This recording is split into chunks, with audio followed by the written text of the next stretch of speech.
Sebanyak 20 orang siswa SMP Telkom Makassar terpapar COVID-19. Pihak sekolah langsung melakukan lockdown selama 10 hari.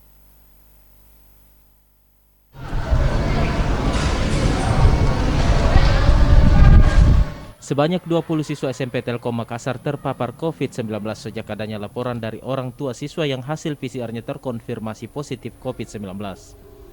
Berdasarkan hasil laporan tersebut, pihak sekolah melakukan tracing antigen terhadap siswa yang terkonfirmasi positif COVID-19 pada Senin kemarin. Kepala Sekolah SMP Telkom Makassar Muhammad Irjan mengatakan, ada 8 kelas yang melakukan tracking antigen dan hasilnya reaktif.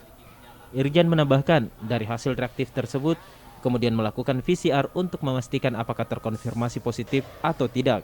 Memang siswa yang dinyatakan reaktif dan status PCR-nya positif ini sebenarnya kondisinya boleh disebut tanpa gejala. Jadi dia juga merasa sehat, namun hasilnya ternyata menunjukkan bahwa yang bersangkutan itu positif.